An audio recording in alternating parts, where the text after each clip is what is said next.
안녕하세요. 지혜의 숲을 거닐며 삶의 깊은 울림을 만나는 시간입니다. 오늘 우리는 매우 근본적인 질문 하나를 마주하려 합니다. 성경에서 예수님께서는 아버지께 참되게 예배하는 자들은 영과 진리로 예배할 때가 오나니 곧 이때라고 말씀하셨습니다. 영과 진리로 하나님을 예배한다는 것은 과연 어떤 의미일까요? 그리고 진정한 예배자란 어떤 사람을 말하는 것일까요? 오늘날 우리는 수많은 예배와 찬양 속에서 살아가지만 어쩌면 이 가장 중요한 질문의 의미를 놓치고 있는지도 모릅니다. 하나님 아버지께서 친히 찾으시는 예배자는 어떤 모습인지 오늘 성경의 말씀을 통해 그 깊은 의미를 함께 탐구해보고자 합니다. 오늘 이 이야기가 여러분의 마음에 깊은 평안과 은혜를 가져다 준다면 주저하지 마시고 이 귀한 깨달음을 소중한 분들과 함께 나눠주세요. 여러분의 좋아요와 공유가 하나님의 말씀을 전하는 저희에게는 큰 힘이 되며 누군가에게는 새로운 길을 열어주는 빛이 될 수 있습니다. 여러분의 가정과 삶에 하나님의 축복이 가득하기를 기도하며 이제 함께 지혜의 여정을 시작하겠습니다. 먼저 우리 함께 잠시 기도하는 시간을 갖겠습니다. 거룩하신 하나님 아버지, 이 시간 당신의 귀한 말씀을 펼칩니다. 저희의 마음밭을 부드럽게 하사 말씀의 씨앗이 깊이 뿌리내리고 풍성한 열매를 맺게 하여 주시옵소서. 이 말씀을 통해 저희의 믿음이 더욱 굳건해지고 삶이 변화되는 놀라운 역사를 경험하게 하소서. 모든 영광을 주님께 올려드리며 예수님의 이름으로 기도드립니다. 아멘.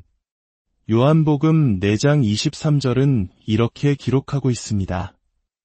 아버지께 참되게 예배하는 자들은 영과 진리로 예배할 때가 오나니 곧 이때라. 아버지께서는 자기에게 이렇게 예배하는 자들을 찾으시느니라. 그리고 24절은 하나님은 영이시니 예배하는 자가 영과 진리로 예배할지니라 라고 선포합니다. 이 말씀의 진정한 의미를 이해하기 위해 우리는 히브리서 10장으로 가보려 합니다. 하나님께서는 우리가 당신께 나아올 때 어떤 마음을 원하실까요?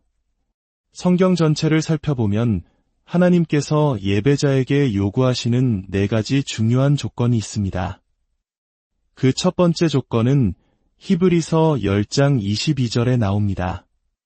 우리가 마음의 뿌림을 받아 악한 양심으로부터 벗어나고 몸은 맑은 물로 씻음을 받았으니 참마음과 온전한 믿음으로 하나님께 나아가자. 여기서 가장 중요한 단어는 바로 참마음입니다. 참된 마음, 진실한 마음이란 과연 무엇일까요? 우리는 막달라 마리아의 이야기에서 그 힌트를 얻을 수 있습니다. 예수님께서 십자가에 달리셨을 때 수많은 제자들이 두려움에 뿔뿔이 흩어졌습니다. 하지만 막달라 마리아는 그 끔찍한 고통의 현장을 떠나지 않고 십자가 곁을 지켰습니다. 무엇이 그녀를 그곳에 머물게 했을까요? 예수님의 심오한 신학적 가르침 때문이었을까요? 아니면 그분의 교리가 너무나 탁월했기 때문일까요? 아닙니다. 그녀를 붙잡은 것은 오직 하나, 예수님을 향한 그녀의 충성심이었습니다. 그녀는 온 마음을 다해 진심으로 예수님을 사랑했습니다. 그 사랑이 그녀에게 흔들리지 않는 충성심을 주었고 가장 절망적인 순간에도 주님의 곁을 지키게 한 것입니다. 사도 요한도 마찬가지였습니다. 다른 이들이 떠났을 때 그가 그 자리에 있었던 이유는 신학이나 기적이 아닌 주님을 향한 순전한 충성심 때문이었습니다. 진실한 마음이란 바로 이처럼 하나님을 향한 흔들리지 않는 충성된 마음을 의미합니다. 이것은 단순히 감정적인 것을 넘어 우리 삶의 깊은 깨달음과 발견을 통해 얻어지는 것입니다. 다윗 왕은 시편 신한편에서 이 진리를 발견하고 이렇게 고백합니다. 보소서 주께서는 중심이 진실함을 원하시오니 내게 지혜를 은밀히 가르치시리이다. 보소서라는 말은 주목하십시오, 내가 놀라운 것을 발견했습니다라는 의미입니다. 다윗은 하나님께서 진정으로 원하시는 것이 화려한 재물이나 형식이 아니라 우리 가장 깊은 내면의 진실함이라는 것을 깨달은 것입니다.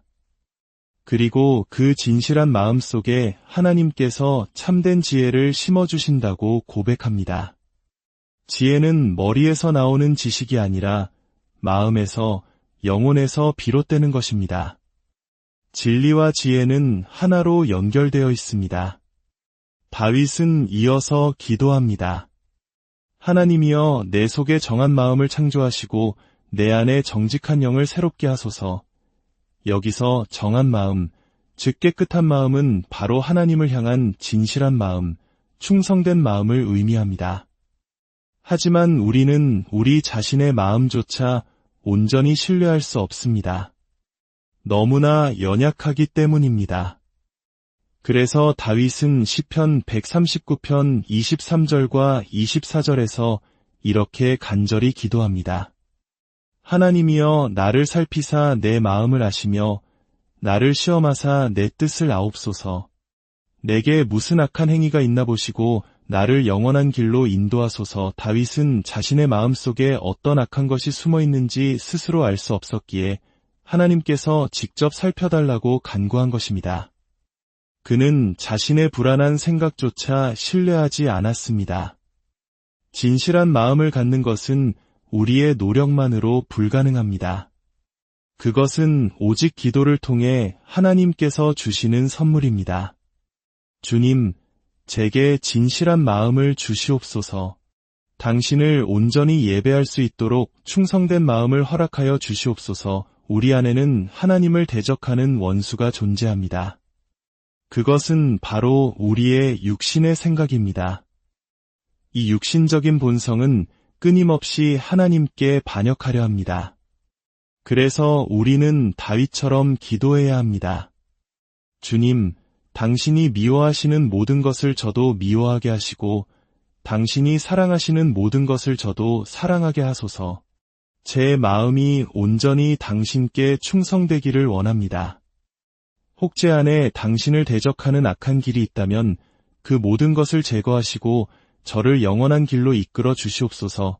과거에 한 신실했던 성도는 늘 이렇게 기도했다고 합니다. 주님, 제 안에 당신께서 미워하시는 것이 단 하나라도 있다면 그것을 뿌리 뽑아 죽여주시옵소서. 이 얼마나 강력하고 진실된 기도입니까? 우리 다 함께 손을 들고 기도합시다. 아버지 하나님, 제 안에 당신께서 미워하시는 것이 있다면 깨끗하게 제거하여 주시옵소서. 당신을 온전히 예배할 수 있도록 진실하고 충성된 마음을 제게 허락하여 주시옵소서. 모든 영광을 주님께 드립니다. 하나님께서 찾으시는 예배자의 두 번째 조건은 바로 온전한 믿음입니다. 우리는 하나님의 말씀을 의심하면서 동시에 그분을 예배할 수 없습니다. 의심과 예배는 결코 함께할 수 없습니다. 어떻게 우리가 그분의 말씀을 의심하면서 그분을 사랑하고 경배할 수 있겠습니까? 그것은 불가능합니다. 우리가 모든 것을 이해해야만 믿을 수 있는 것은 아닙니다. 우리는 그저 믿어야 합니다. 20세기 위대한 복음 전도자였던 빌리 그레이엄 목사님의 일화가 있습니다. 젊은 시절 한 친구가 성경의 권위에 대해 강력하게 도전해왔고 그의 마음은 심하게 흔들렸습니다. 그는 숲으로 들어가 쓰러진 나무 그루터기 위에 성경을 놓고 무릎을 꿇었습니다. 그리고 이렇게 기도했습니다. 주님, 저는 이 말씀의 모든 것을 이해하지 못합니다. 하지만 오늘 저는 이 모든 말씀을 믿기로 결단합니다. 그 결단의 순간 그의 삶과 사역은 완전히 바뀌었습니다. 다윗 왕 역시 시편 119편 128절에서 비슷한 고백을 합니다. 그러므로 내가 범사의 모든 주의 법도들을 바르게 여기고 모든 거짓 행위를 미워하나이다. 주님, 저는 당신의 말씀이 모든 면에서 옳다는 것을 받아들입니다. 저는 이 말씀을 완전히 이해하지 못할 수도 있지만 전적으로 믿습니다. 때때로 우리는 성경에 대해 의문을 품기 시작하고 바로 그 순간 우리의 예배는 힘을 잃게 됩니다.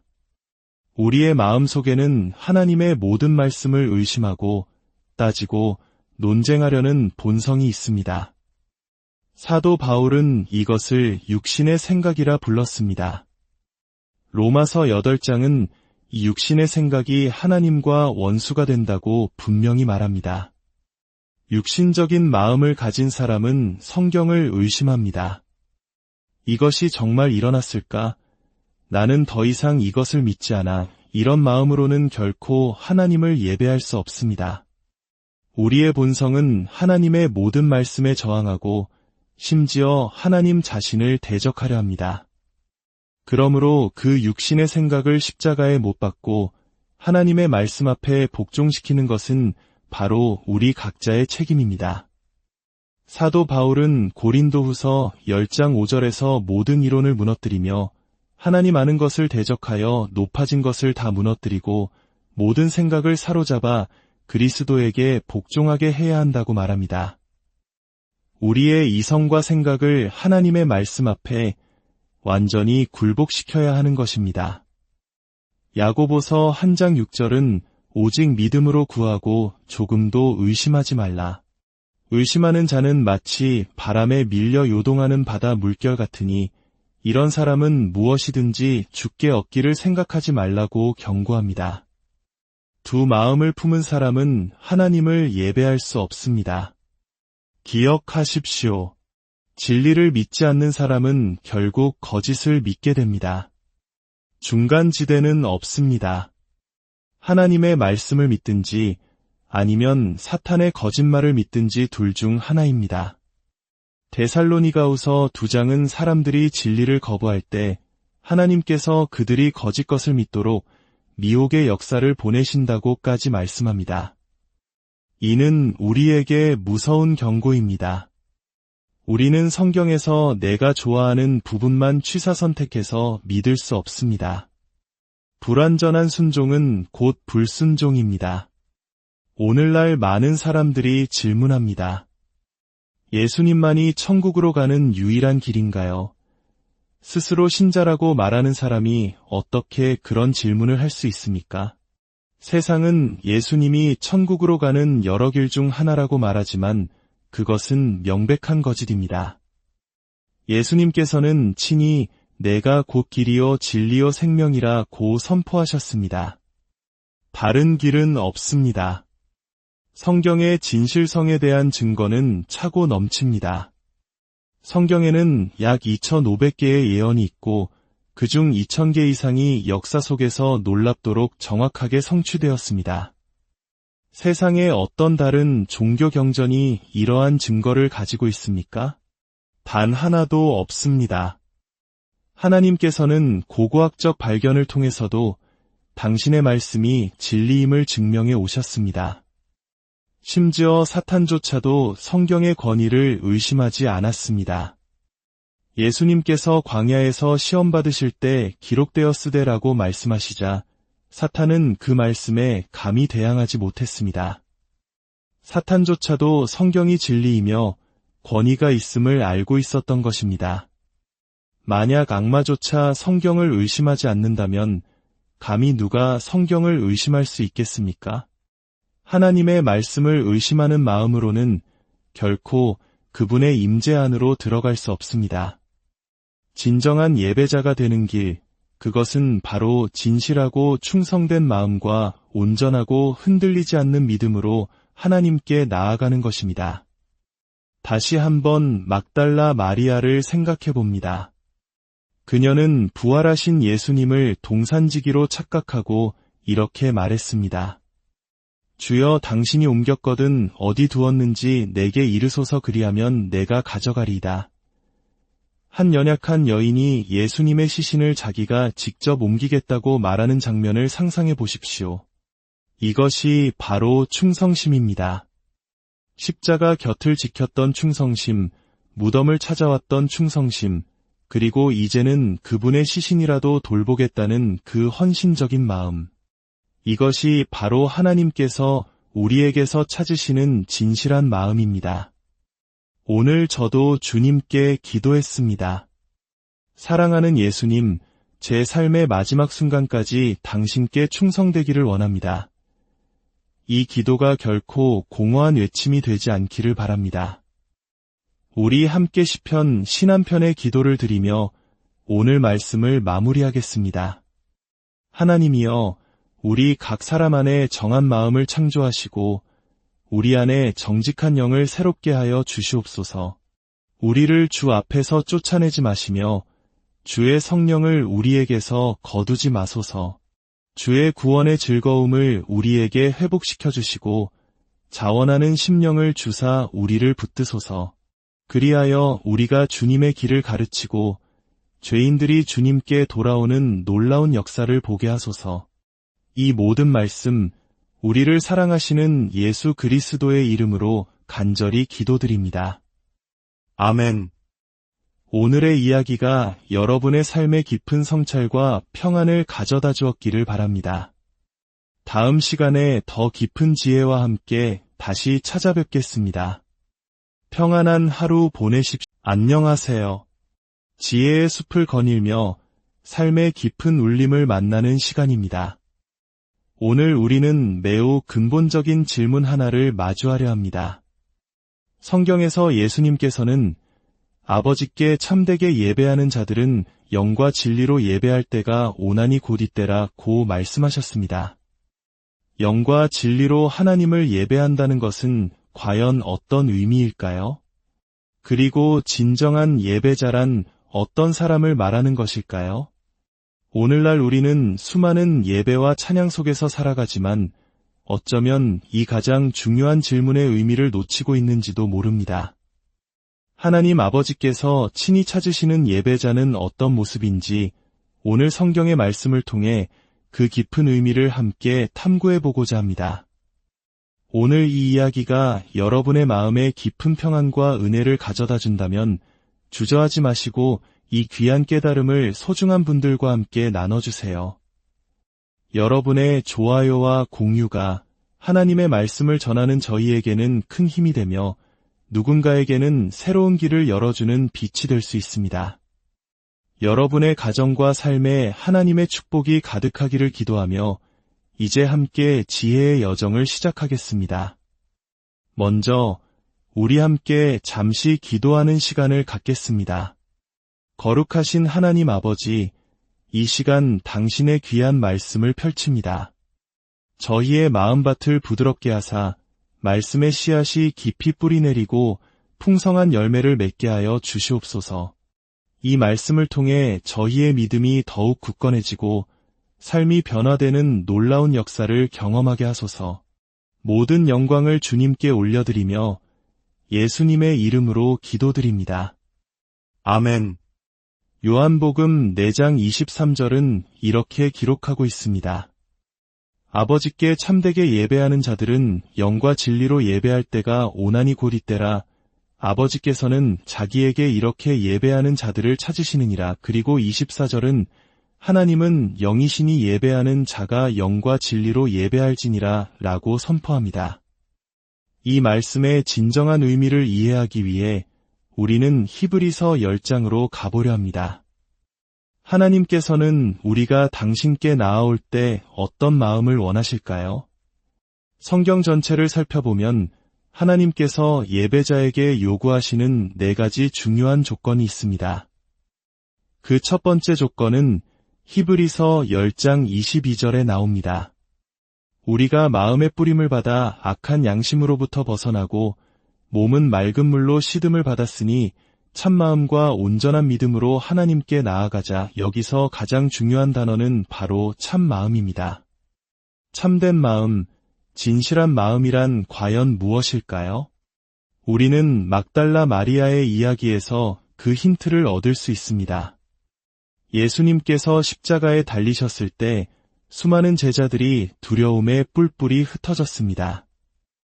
하지만 막달라 마리아는 그 끔찍한 고통의 현장을 떠나지 않고 십자가 곁을 지켰습니다. 무엇이 그녀를 그곳에 머물게 했을까요? 예수님의 심오한 신학적 가르침 때문이었을까요? 아니면 그분의 교리가 너무나 탁월했기 때문일까요? 아닙니다. 그녀를 붙잡은 것은 오직 하나, 예수님을 향한 그녀의 충성심이었습니다.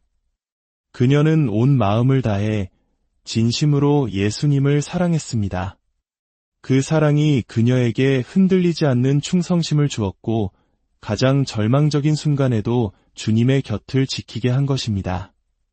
사도 요한도 마찬가지였습니다. 다른 이들이 떠났을 때 그가 그 자리에 있었던 이유는 신학이나 기적이 아닌 주님을 향한 순전한 충성심 때문이었습니다. 진실한 마음이란 바로 이처럼 하나님을 향한 흔들리지 않는 충성된 마음을 의미합니다. 이것은 단순히 감정적인 것을 넘어 우리 삶의 깊은 깨달음과 발견을 통해 얻어지는 것입니다. 다윗 왕은 시편 신한편에서 이 진리를 발견하고 이렇게 고백합니다. 보소서 주께서는 중심이 진실함을 원하시오니 내게 지혜를 은밀히 가르치시리이다. 보소서라는 말은 주목하십시오. 내가 놀라운 것을 발견했습니다라는 의미입니다. 다윗은 하나님께서 진정으로 원하시는 것이 화려한 재물이나 형식이 아니라 우리 가장 깊은 내면의 진실함이라는 것을 깨달은 것입니다. 그리고 그 진실한 마음 속에 하나님께서 참된 지혜를 심어주신다고 고백합니다. 지혜는 머리에서 나오는 지식이 아니라 마음에서, 영혼에서 비롯되는 것입니다. 진리와 지혜는 하나로 연결되어 있습니다. 다윗은 이어서 기도합니다. 하나님이여 내 속에 정한 마음을 창조하시고 내 안에 정직한 영을 새롭게 하소서. 여기서 정한 마음, 즉 깨끗한 마음은 바로 하나님을 향한 진실한 마음, 충성된 마음을 의미합니다. 하지만 우리는 우리 자신의 마음조차 온전히 신뢰할 수 없습니다. 너무나 연약하기 때문입니다. 그래서 다윗은 시편 139편 23절과 24절에서 이렇게 간절히 기도합니다. 하나님이여 나를 살피사 내 마음을 아시며 나를 시험하사 내 뜻을 아옵소서. 내게 무슨 악한 행위가 있나 보시고 나를 영원한 길로 인도하소서. 다윗은 자신의 마음속에 어떤 악한 것이 숨어 있는지 스스로 알 수 없었기에 하나님께서 직접 살펴달라고 간구한 것입니다. 그는 자신의 불안한 생각조차 신뢰하지 않았습니다. 진실한 마음을 갖는 것은 우리의 노력만으로 불가능합니다. 그것은 오직 기도를 통해 하나님께서 주시는 선물입니다. 주님, 제게 진실한 마음을 주시옵소서.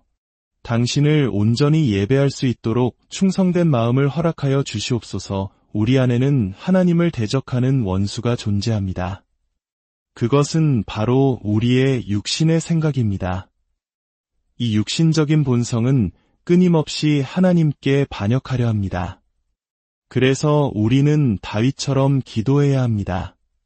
주님, 당신이 미워하시는 모든 것을 저도 미워하게 하시고 당신이 사랑하시는 모든 것을 저도 사랑하게 하소서. 제 마음이 온전히 당신께 충성되기를 원합니다. 혹 제 안에 당신을 대적하는 악한 길이 있다면 그 모든 것을 제거하시고 저를 영원한 길로 이끌어 주시옵소서. 과거에 한 신실했던 성도는 늘 이렇게 기도했다고 합니다. 주님, 제 안에 당신께서 미워하시는 것이 단 하나라도 있다면 그것을 뿌리 뽑아 죽여주시옵소서. 이 얼마나 강력하고 진실된 기도입니까? 우리 다 함께 손을 들고 기도합시다. 아버지 하나님, 제 안에 당신께서 미워하시는 것이 있다면 깨끗하게 제거하여 주시옵소서. 당신을 온전히 예배할 수 있도록 진실하고 충성된 마음을 제게 허락하여 주시옵소서. 모든 영광을 주님께 드립니다. 하나님께서 찾으시는 예배자의 두 번째 조건은 바로 온전한 믿음입니다. 우리는 하나님의 말씀을 의심하면서 동시에 그분을 예배할 수 없습니다. 의심과 예배는 결코 함께할 수 없습니다. 어떻게 우리가 그분의 말씀을 의심하면서 그분을 사랑하고 경배할 수 있겠습니까? 그것은 불가능합니다. 우리가 모든 것을 이해해야만 믿을 수 있는 것은 아닙니다. 우리는 그저 믿어야 합니다. 20세기 위대한 복음 전도자였던 빌리 그레이엄 목사님의 일화가 있습니다. 젊은 시절 한 친구가 성경의 권위에 대해 강력하게 도전해왔고 그의 마음은 심하게 흔들렸습니다. 그는 숲으로 들어가 쓰러진 나무 그루터기 위에 성경을 놓고 무릎을 꿇었습니다. 그리고 이렇게 기도했습니다. 주님, 저는 이 말씀의 모든 것을 이해하지 못합니다. 하지만 오늘 저는 이 모든 말씀을 믿기로 결단합니다. 그 결단의 순간 그의 삶과 사역은 완전히 바뀌었습니다. 다윗 왕 역시 시편 119편 128절에서 비슷한 고백을 합니다. 그러므로 내가 범사의 모든 주의 법도들을 바르게 여기고 모든 거짓 행위를 미워하나이다. 주님, 저는 당신의 말씀이 모든 면에서 옳다는 것을 받아들입니다. 저는 이 말씀을 완전히 이해하지 못할 수도 있지만 전적으로 믿습니다. 때때로 우리는 성경에 대해 의문을 품기 시작하고 바로 그 순간 우리의 예배는 힘을 잃게 됩니다. 우리의 마음속에는 하나님의 모든 말씀을 의심하고 따지고 논쟁하려는 본성이 있습니다. 사도 바울은 이것을 육신의 생각이라 불렀습니다.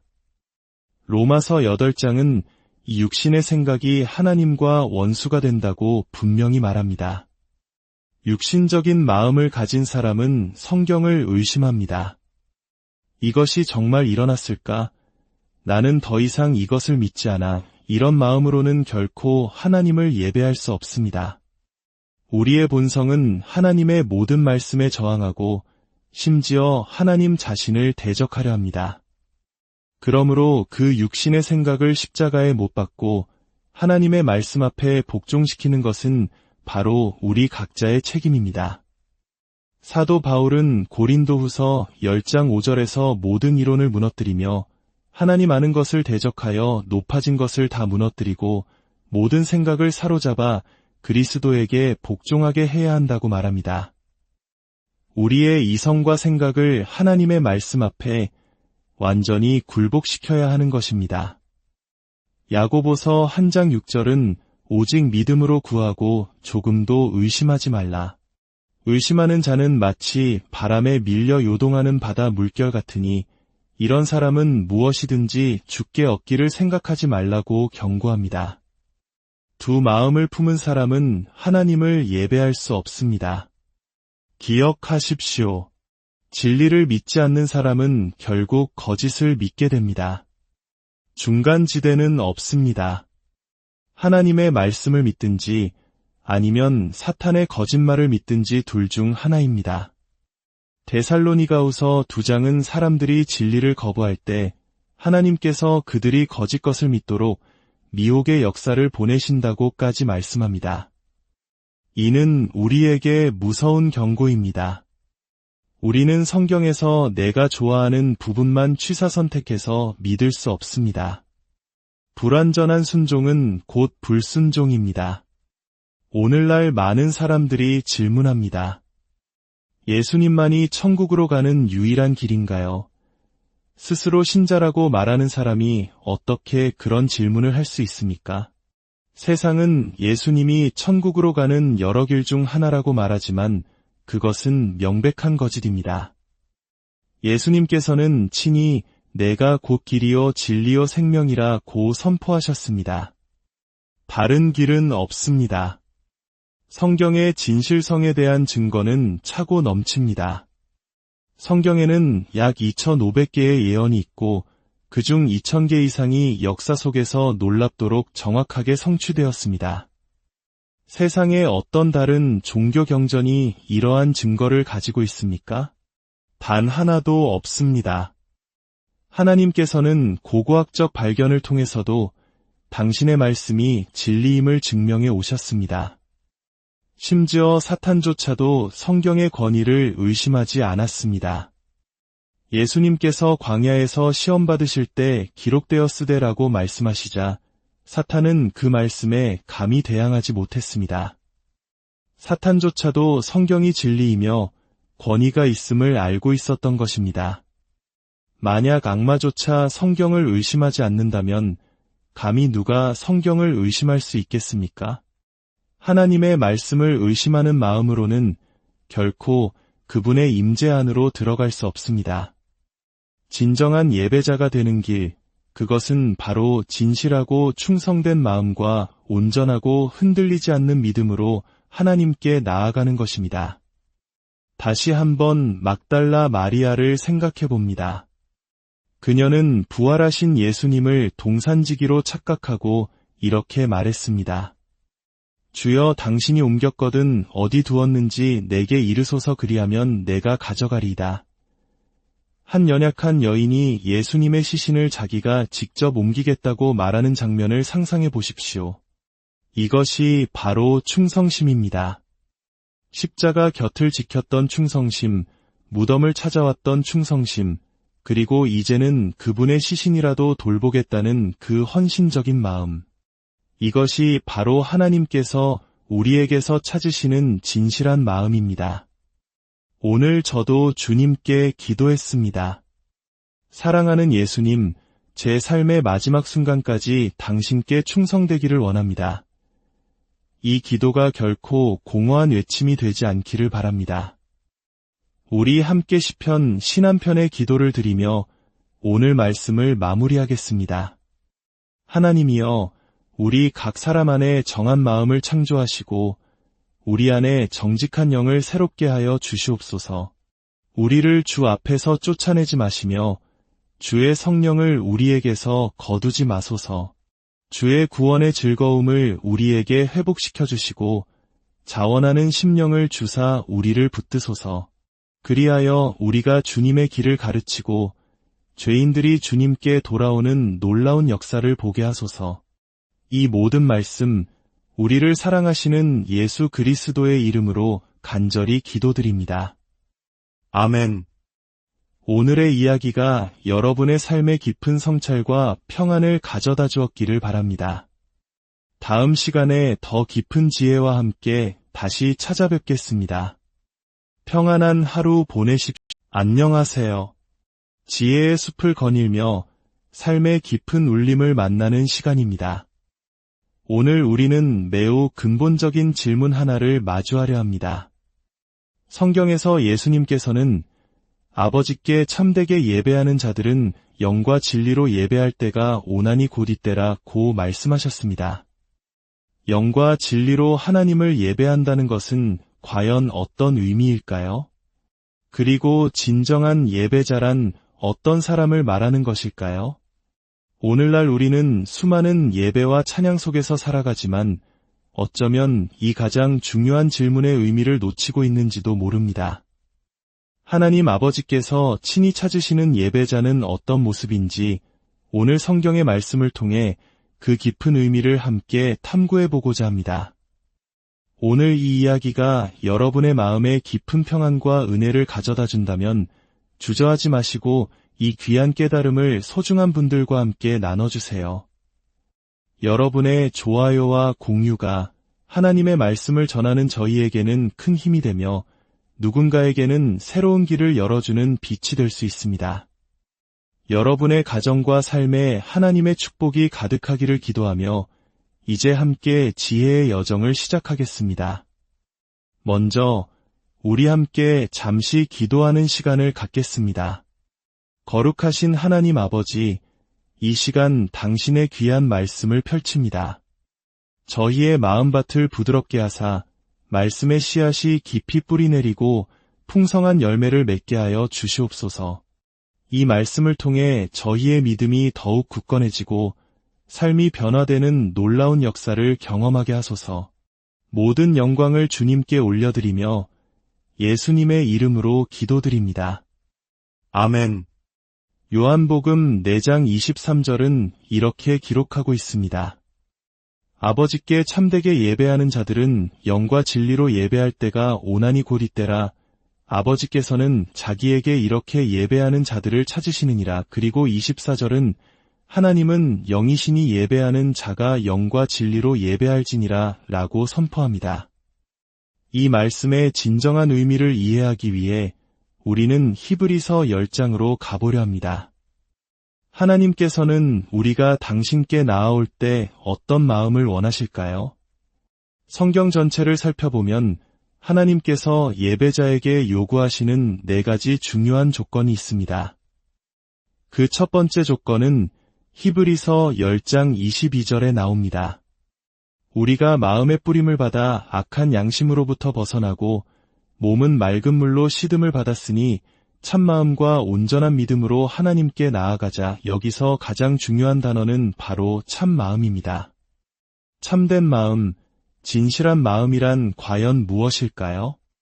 우리는 막달라 마리아의 이야기에서 그 힌트를 얻을 수 있습니다. 예수님께서 십자가에 달리셨을 때 수많은 제자들이 두려움에 뿔뿔이 흩어졌습니다. 하지만 막달라 마리아는 그 끔찍한 고통의 현장을 떠나지 않고 십자가 곁을 지켰습니다. 무엇이 그녀를 그곳에 머물게 했을까요? 예수님의 심오한 신학적 가르침 때문이었을까요? 아니면 그분의 교리가 너무나 탁월했기 때문일까요? 아닙니다. 그녀를 붙잡은 것은 오직 하나, 예수님을 향한 그녀의 충성심이었습니다. 그녀는 온 마음을 다해 진심으로 예수님을 사랑했습니다. 그 사랑이 그녀에게 흔들리지 않는 충성심을 주었고 가장 절망적인 순간에도 주님의 곁을 지키게 한 것입니다. 사도 요한도 마찬가지였습니다. 다른 이들이 떠났을 때 그가 그 자리에 있었던 이유는 신학이나 기적이 아닌 주님을 향한 순전한 충성심 때문이었습니다. 진실한 마음이란 바로 이처럼 하나님을 향한 흔들리지 않는 충성된 마음을 의미합니다. 이것은 단순히 감정적인 것을 넘어 우리 삶의 깊은 깨달음과 발견을 통해 얻어지는 것입니다. 다윗 왕은 시편 신한편에서 이 진리를 발견하고 이렇게 고백합니다. 보소서 주께서는 중심이 진실함을 원하시오니 내게 지혜를 은밀히 가르치시리이다.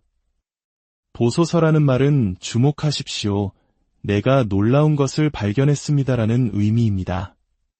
다윗은 하나님께서 진정으로 원하시는 것이 화려한 재물이나 형식이 아니라 우리 가장 깊은 내면의 진실함이라는 것을 깨달은 것입니다. 그리고 그 진실한 마음 속에 하나님께서 참된 지혜를 심어주신다고 고백합니다. 지혜는 머리에서 나오는 지식이 아니라 마음에서, 영혼에서 비롯되는 것입니다. 진리와 지혜는 하나로 연결되어 있습니다. 다윗은 이어서 기도합니다. 하나님이여 내 속에 정한 마음을 창조하시고 내 안에 정직한 영을 새롭게 하소서. 여기서 정한 마음, 즉 깨끗한 마음은 바로 하나님을 향한 진실한 마음, 충성된 마음을 의미합니다. 하지만 우리는 우리 자신의 마음조차 온전히 신뢰할 수 없습니다. 너무나 연약하기 때문입니다. 그래서 다윗은 시편 139편 23절과 24절에서 이렇게 간절히 기도합니다. 하나님이여 나를 살피사 내 마음을 아시며 나를 시험하사 내 뜻을 아옵소서. 내게 무슨 악한 행위가 있나 보시고 나를 영원한 길로 인도하소서. 다윗은 자신의 마음속에 어떤 악한 것이 숨어 있는지 스스로 알 수 없었기에 하나님께서 직접 살펴달라고 간구한 것입니다. 그는 자신의 불안한 생각조차 신뢰하지 않았습니다.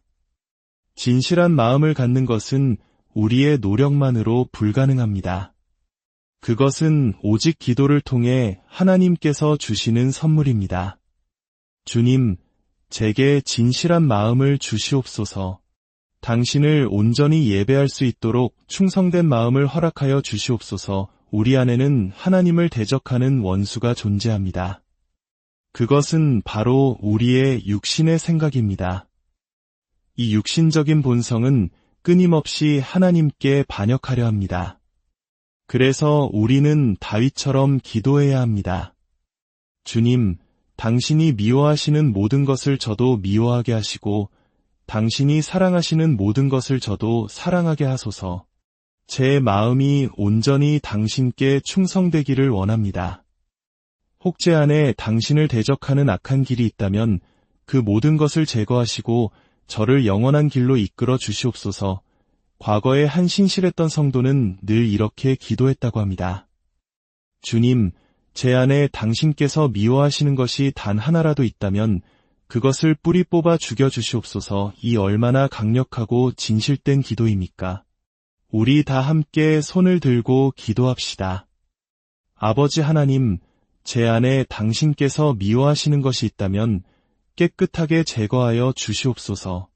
당신을 온전히 예배할 수 있도록 진실하고 충성된 마음을 제게 허락하여 주시옵소서. 모든 영광을 주님께 드립니다. 하나님께서 찾으시는 예배자의 두 번째 조건은 바로 온전한 믿음입니다. 우리는 하나님의 말씀을 의심하면서 동시에 그분을 예배할 수 없습니다. 의심과 예배는 결코 함께할 수 없습니다. 어떻게 우리가 그분의 말씀을 의심하면서 그분을 사랑하고 경배할 수 있겠습니까? 그것은 불가능합니다. 우리가 모든 것을 이해해야만 믿을 수 있는 것은 아닙니다. 우리는 그저 믿어야 합니다. 20세기 위대한 복음 전도자였던 빌리 그레이엄 목사님의 일화가 있습니다. 젊은 시절 한 친구가 성경의 권위에 대해 강력하게 도전해왔고 그의 마음은 심하게 흔들렸습니다. 그는 숲으로 들어가 쓰러진 나무 그루터기 위에 성경을 놓고 무릎을 꿇었습니다. 그리고 이렇게 기도했습니다. 주님, 저는 이 말씀의 모든 것을 이해하지 못합니다. 하지만 오늘 저는 이 모든 말씀을 믿기로 결단합니다. 그 결단의 순간 그의 삶과 사역은 완전히 바뀌었습니다. 다윗 왕 역시 시편 119편 128절에서 비슷한 고백을 합니다. 그러므로 내가 범사의 모든 주의 법도들을 바르게 여기고 모든 거짓 행위를 미워하나이다. 주님, 저는 당신의 말씀이 모든 면에서 옳다는 것을 받아들입니다. 저는 이 말씀을 완전히 이해하지 못할 수도 있지만 전적으로 믿습니다. 때때로 우리는 성경에 대해 의문을 품기 시작하고 바로 그 순간 우리의 예배는 힘을 잃게 됩니다. 우리의 마음속에는 하나님의 모든 말씀을 의심하고 따지고 논쟁하려는 본성이 있습니다. 사도 바울은 이것을 육신의 생각이라 불렀습니다. 로마서 8장은 이 육신의 생각이 하나님과 원수가 된다고 분명히 말합니다. 육신적인 마음을 가진 사람은 성경을 의심합니다. 이것이 정말 일어났을까? 나는 더 이상 이것을 믿지 않아. 이런 마음으로는 결코 하나님을 예배할 수 없습니다. 우리의 본성은 하나님의 모든 말씀에 저항하고 심지어 하나님 자신을 대적하려 합니다. 그러므로 그 육신의 생각을 십자가에 못 박고 하나님의 말씀 앞에 복종시키는 것은 바로 우리 각자의 책임입니다. 사도 바울은 고린도후서 10장 5절에서 모든 이론을 무너뜨리며 하나님 아는 것을 대적하여 높아진 것을 다 무너뜨리고 모든 생각을 사로잡아 그리스도에게 복종하게 해야 한다고 말합니다. 우리의 이성과 생각을 하나님의 말씀 앞에 완전히 굴복시켜야 하는 것입니다. 야고보서 1장 6절은 오직 믿음으로 구하고 조금도 의심하지 말라. 의심하는 자는 마치 바람에 밀려 요동하는 바다 물결 같으니 이런 사람은 무엇이든지 주께 얻기를 생각하지 말라고 경고합니다. 두 마음을 품은 사람은 하나님을 예배할 수 없습니다. 기억하십시오. 진리를 믿지 않는 사람은 결국 거짓을 믿게 됩니다. 중간지대는 없습니다. 하나님의 말씀을 믿든지 아니면 사탄의 거짓말을 믿든지 둘 중 하나입니다. 데살로니가후서 2장은 사람들이 진리를 거부할 때 하나님께서 그들이 거짓 것을 믿도록 미혹의 역사를 보내신다고까지 말씀합니다. 이는 우리에게 무서운 경고입니다. 우리는 성경에서 내가 좋아하는 부분만 취사 선택해서 믿을 수 없습니다. 불완전한 순종은 곧 불순종입니다. 오늘날 많은 사람들이 질문합니다. 예수님만이 천국으로 가는 유일한 길인가요? 스스로 신자라고 말하는 사람이 어떻게 그런 질문을 할 수 있습니까? 세상은 예수님이 천국으로 가는 여러 길 중 하나라고 말하지만 그것은 명백한 거짓입니다. 예수님께서는 친히 내가 곧 길이요 진리요 생명이라고 선포하셨습니다. 다른 길은 없습니다. 성경의 진실성에 대한 증거는 차고 넘칩니다. 성경에는 약 2,500개의 예언이 있고 그중 2,000개 이상이 역사 속에서 놀랍도록 정확하게 성취되었습니다. 세상에 어떤 다른 종교 경전이 이러한 증거를 가지고 있습니까? 단 하나도 없습니다. 하나님께서는 고고학적 발견을 통해서도 당신의 말씀이 진리임을 증명해 오셨습니다. 심지어 사탄조차도 성경의 권위를 의심하지 않았습니다. 예수님께서 광야에서 시험 받으실 때 기록되었으되라고 말씀하시자 사탄은 그 말씀에 감히 대항하지 못했습니다. 사탄조차도 성경이 진리이며 권위가 있음을 알고 있었던 것입니다. 만약 악마조차 성경을 의심하지 않는다면 감히 누가 성경을 의심할 수 있겠습니까? 하나님의 말씀을 의심하는 마음으로는 결코 그분의 임재 안으로 들어갈 수 없습니다.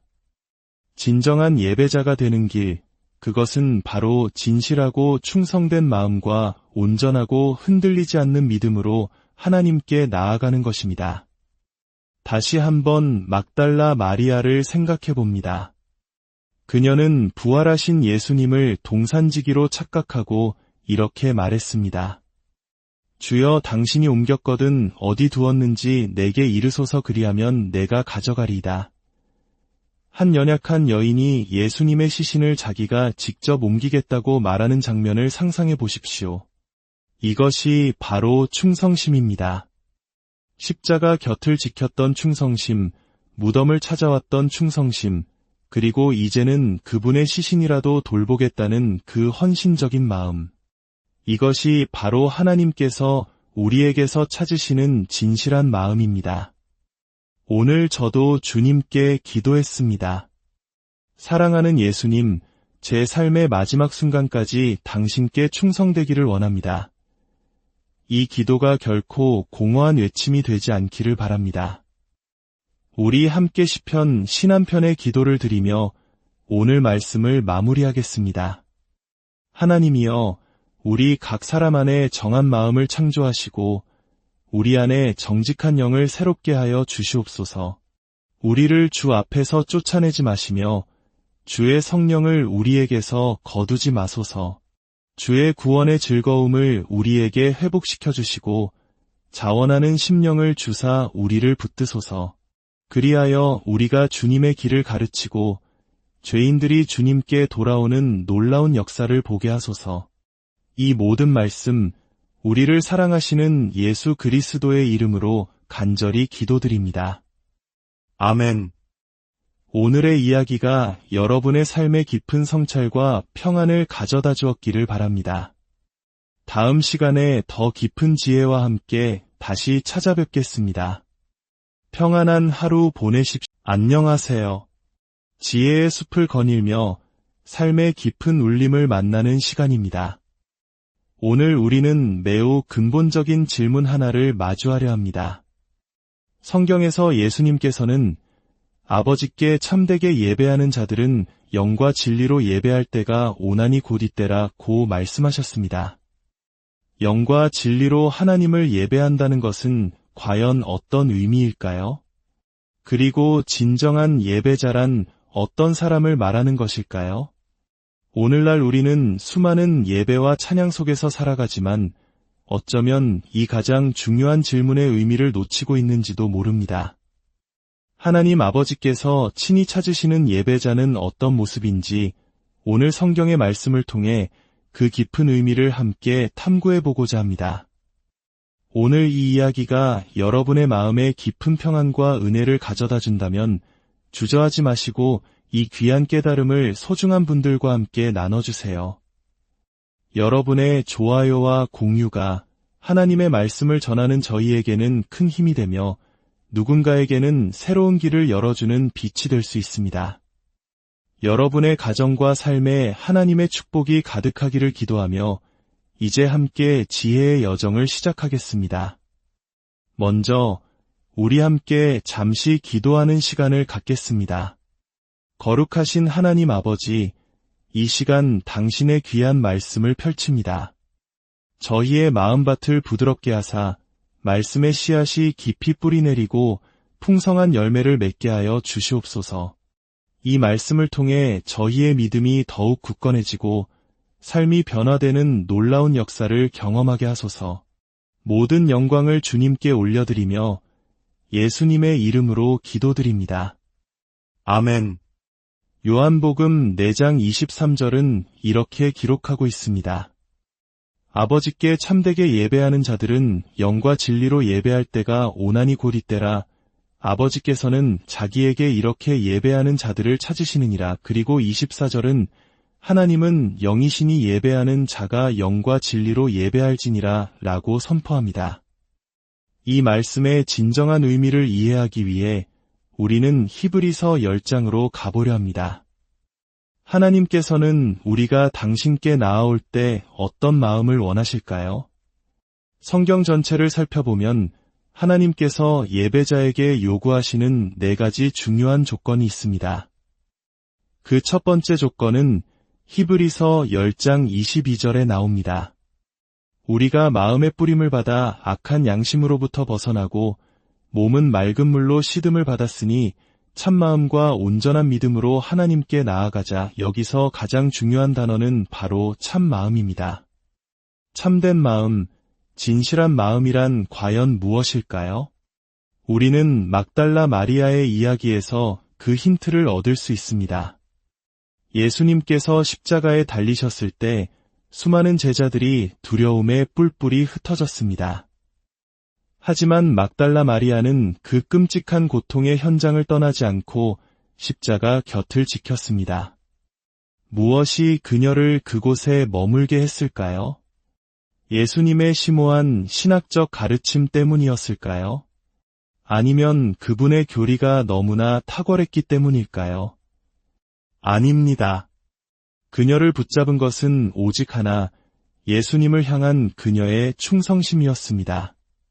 그녀는 온 마음을 다해 진심으로 예수님을 사랑했습니다. 그 사랑이 그녀에게 흔들리지 않는 충성심을 주었고 가장 절망적인 순간에도 주님의 곁을 지키게 한 것입니다. 사도 요한도 마찬가지였습니다. 다른 이들이 떠났을 때 그가 그 자리에 있었던 이유는 신학이나 기적이 아닌 주님을 향한 순전한 충성심 때문이었습니다. 진실한 마음이란 바로 이처럼 하나님을 향한 흔들리지 않는 충성된 마음을 의미합니다. 이것은 단순히 감정적인 것을 넘어 우리 삶의 깊은 깨달음과 발견을 통해 얻어지는 것입니다. 다윗 왕은 시편 신한편에서 이 진리를 발견하고 이렇게 고백합니다. 보소서 주께서는 중심이 진실함을 원하시오니 내게 지혜를 은밀히 가르치시리이다. 보소서라는 말은 주목하십시오. 내가 놀라운 것을 발견했습니다라는 의미입니다. 다윗은 하나님께서 진정으로 원하시는 것이 화려한 재물이나 형식이 아니라 우리 가장 깊은 내면의 진실함이라는 것을 깨달은 것입니다. 그리고 그 진실한 마음 속에 하나님께서 참된 지혜를 심어주신다고 고백합니다. 지혜는 머리에서 나오는 지식이 아니라 마음에서, 영혼에서 비롯되는 것입니다. 진리와 지혜는 하나로 연결되어 있습니다. 다윗은 이어서 기도합니다. 하나님이여 내 속에 정한 마음을 창조하시고 내 안에 정직한 영을 새롭게 하소서. 여기서 정한 마음, 즉 깨끗한 마음은 바로 하나님을 향한 진실한 마음, 충성된 마음을 의미합니다. 하지만 우리는 우리 자신의 마음조차 온전히 신뢰할 수 없습니다. 너무나 연약하기 때문입니다. 그래서 다윗은 시편 139편 23절과 24절에서 이렇게 간절히 기도합니다. 하나님이여 나를 살피사 내 마음을 아시며 나를 시험하사 내 뜻을 아옵소서. 내게 무슨 악한 행위가 있나 보시고 나를 영원한 길로 인도하소서. 다윗은 자신의 마음속에 어떤 악한 것이 숨어 있는지 스스로 알 수 없었기에 하나님께서 직접 살펴달라고 간구한 것입니다. 그는 자신의 불안한 생각조차 신뢰하지 않았습니다. 진실한 마음을 갖는 것은 우리의 노력만으로 불가능합니다. 그것은 오직 기도를 통해 하나님께서 주시는 선물입니다. 주님, 제게 진실한 마음을 주시옵소서. 당신을 온전히 예배할 수 있도록 충성된 마음을 허락하여 주시옵소서. 우리 안에는 하나님을 대적하는 원수가 존재합니다.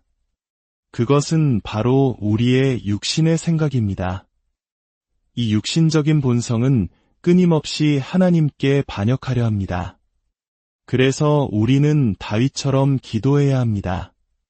주님, 당신이 미워하시는 모든 것을 저도 미워하게 하시고 당신이 사랑하시는 모든 것을 저도 사랑하게 하소서. 제 마음이 온전히 당신께 충성되기를 원합니다. 혹 제 안에 당신을 대적하는 악한 길이 있다면 그 모든 것을 제거하시고 저를 영원한 길로 이끌어 주시옵소서. 과거에 한 신실했던 성도는 늘 이렇게 기도했다고 합니다. 주님, 제 안에 당신께서 미워하시는 것이 단 하나라도 있다면 그것을 뿌리 뽑아 죽여 주시옵소서. 이 얼마나 강력하고 진실된 기도입니까? 우리 다 함께 손을 들고 기도합시다. 아버지 하나님, 제 안에 당신께서 미워하시는 것이 있다면 깨끗하게 제거하여 주시옵소서. 당신을 온전히 예배할 수 있도록 진실하고 충성된 마음을 제게 허락하여 주시옵소서. 모든 영광을 주님께 드립니다. 하나님께서 찾으시는 예배자의 두 번째 조건은 바로 온전한 믿음입니다. 우리는 하나님의 말씀을 의심하면서 동시에 그분을 예배할 수 없습니다.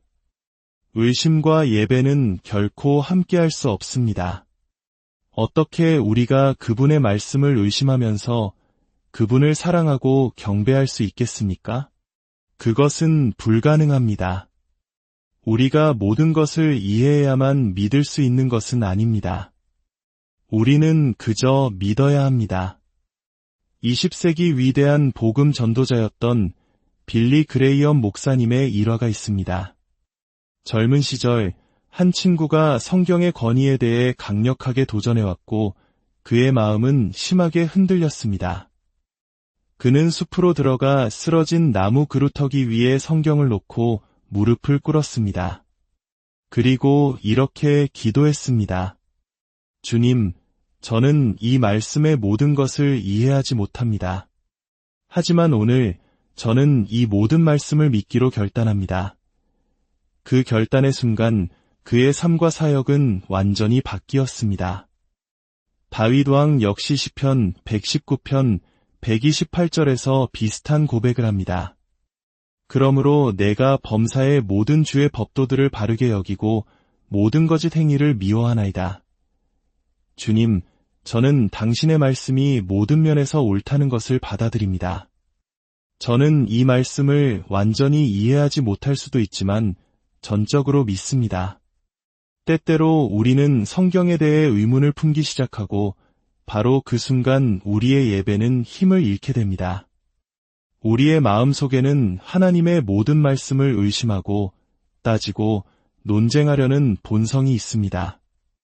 사도 바울은 이것을 육신의 생각이라 불렀습니다. 로마서 8장은 이 육신의 생각이 하나님과 원수가 된다고 분명히 말합니다. 육신적인 마음을 가진 사람은 성경을 의심합니다. 이것이 정말 일어났을까? 나는 더 이상 이것을 믿지 않아. 이런 마음으로는 결코 하나님을 예배할 수 없습니다. 우리의 본성은 하나님의 모든 말씀에 저항하고 심지어 하나님 자신을 대적하려 합니다. 그러므로 그 육신의 생각을 십자가에 못 박고 하나님의 말씀 앞에 복종시키는 것은 바로 우리 각자의 책임입니다. 사도 바울은 고린도후서 10장 5절에서 모든 이론을 무너뜨리며 하나님 아는 것을 대적하여 높아